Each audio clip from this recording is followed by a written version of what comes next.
E o presidente Lula está em Assunção, no Paraguai, para a cúpula de chefes de Estado do Mercosul. No discurso, Lula defendeu a integração do bloco. O Mercosul é resiliente e tem sobrevivido aos difíceis anos de desintegração.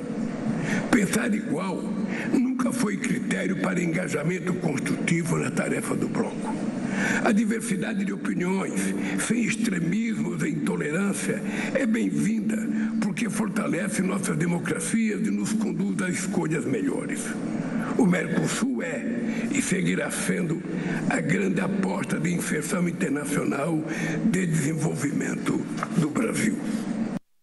E para repercutir essa e outras notícias, eu converso agora com Paulo Velasco, professor de Política Internacional da Universidade Estadual do Rio de Janeiro. Paulo, boa tarde. Obrigado por estar com a gente aqui no Conexão Record News. Analisando a fala do presidente Lula, é isso, né? É importante manter o bloco unido. E aí, inclusive, gostaria de perguntar para você, na prática, qual é o papel do Mercosul para a nossa região? Boa tarde, Jonathan. Prazer sempre conversar com vocês. O Mercosul é uma prioridade absoluta para a política externa brasileira desde que foi lançado já há mais de 30 anos, né, lá no iníciozinho da década de 90, né, e permite ao Brasil, né, ampliar muito o comércio com vizinhos, né. Temos que reconhecer, por exemplo, que a Argentina é o terceiro maior parceiro comercial do Brasil, né, perdendo apenas para a China e Estados Unidos, né.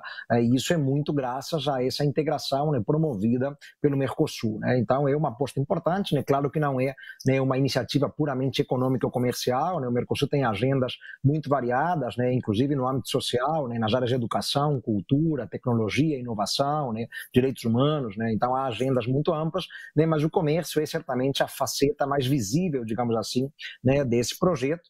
E o Brasil, né, ao lado da Argentina, são os dois pilares do bloco, né? São os dois fundadores mais importantes, né, aos quais se somaram, né, já no início, né, Uruguai e Paraguai, né, mais recentemente, né, a Venezuela e, em dezembro último, a Bolívia, né? Então, um conjunto amplo de atores, né, que buscam justamente intercambiar, né, interesses que são compartilhados, né, e muito, né, apostando na projeção, né, internacional de todos a partir desse bloco, né? Nos últimos tempos, no entanto, tem havido desafios, né, muito evidentes, né, por conta de desencontros, né, do ponto de vista mais político, ideológico, né? Então, tivemos ali um período de incerteza, né, enquanto o Brasil era governado pelo Bolsonaro e a Argentina pelo Alberto Fernandes, né? Agora, mais uma vez, né, temos sinais trocados, né, com o Brasil de Lula e a Argentina de Milei.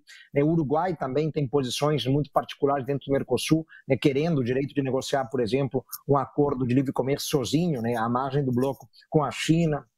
Então é um projeto importante, né? Já tem mais de 3 décadas, mas há desafios, né, que acabam colocando muitas vezes em xeque, né, algumas pautas e agendas, mas para o Brasil continua sendo algo muito prioritário.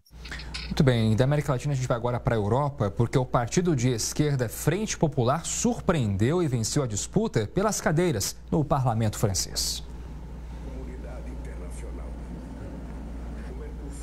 Apesar de eleger 182 deputados no parlamento, a esquerda não alcançou a maioria absoluta para governar.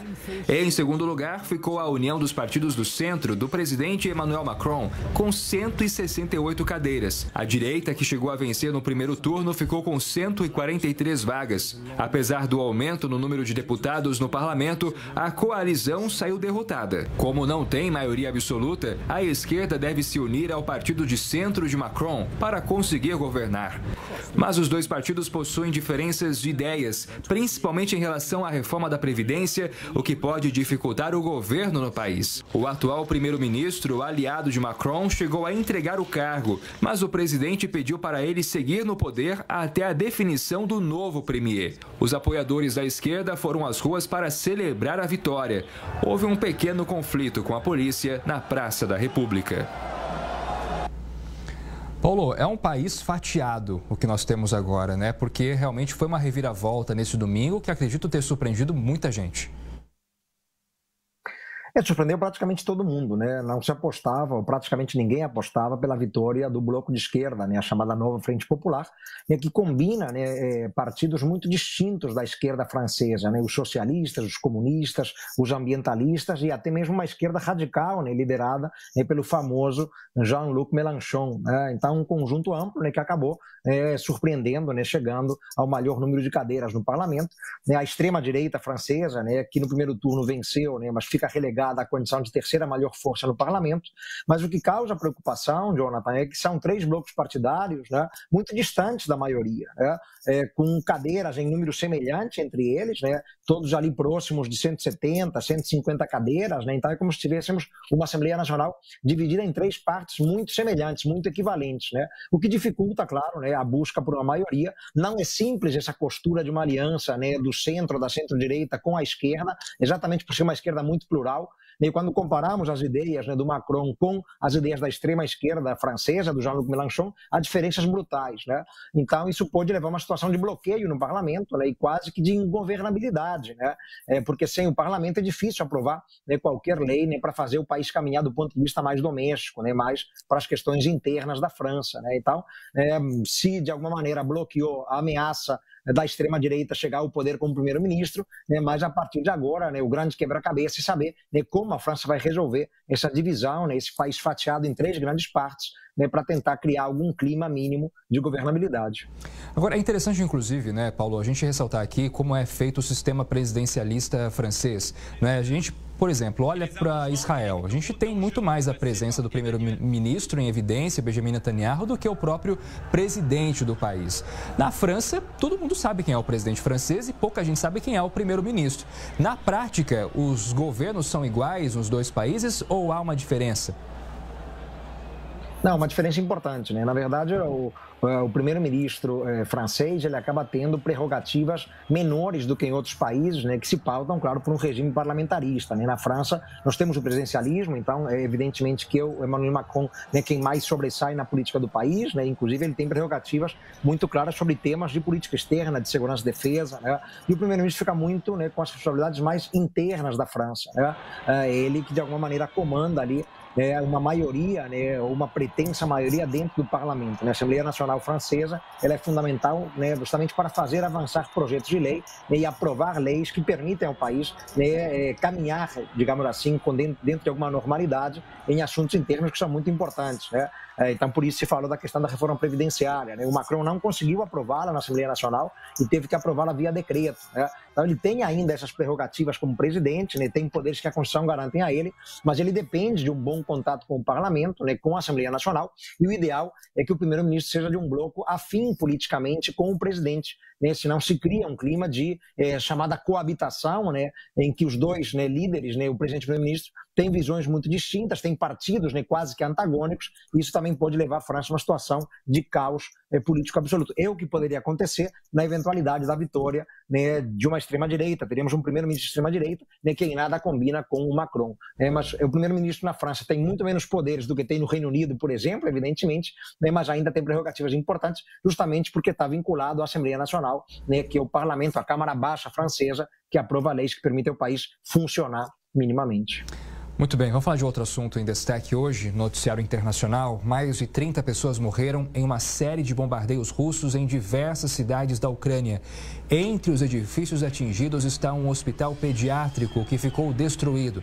Os bombeiros ainda procuram por mais vítimas entre os escombros. Os pais das crianças deixaram o local em desespero. O prefeito de Kiev disse que esse foi um dos ataques mais pesados desde o início da invasão russa em fevereiro de 2022. O presidente da Ucrânia afirmou que os russos dispararam mais de 40 mísseis em direção ao país. Paulo Velasco, enquanto a gente vê a democracia prevalecendo, né, em muitos países da Europa, a gente vê essa guerra que continua muito sangrenta, com vidas inocentes em risco. É uma situação muito complicada porque não há perspectiva de um término para esse conflito, né?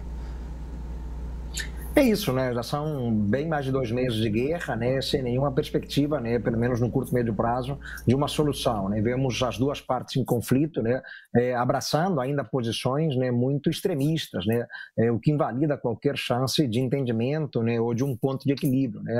A Rússia não pensa, né, em hipótese alguma em devolver para a Ucrânia os territórios ocupados, e evidentemente que a Ucrânia, né, não abre mão de recuperar a soberania sobre todos eles, inclusive a Crimeia, né, que foi anexada lá atrás em 2014. atos, né? Enquanto esse desentendimento prevalece, né, o que vemos são periodicamente cenas de horror, né? Um sofrimento humanitário brutal, né? E os dois lados, né, no conflito violando, né, os direitos humanos, né, e o direito humanitário, né, que justamente, né, exige, por exemplo, que não haja ataques, né, contra instalações civis, né? Então, quando vemos o principal hospital pediátrico da Ucrânia, né, sendo alvejado, né, de maneira covarde, como hoje, provocando a morte, né, de crianças, né, isso naturalmente, né, desnuda, né, a faceta mais cruel, né, e virulenta de um conflito, né, que, reiteremos, né, parece ainda, infelizmente, estar muito longe de uma solução. Professor Paulo Velasco, muito obrigado pela entrevista aqui. Boa semana.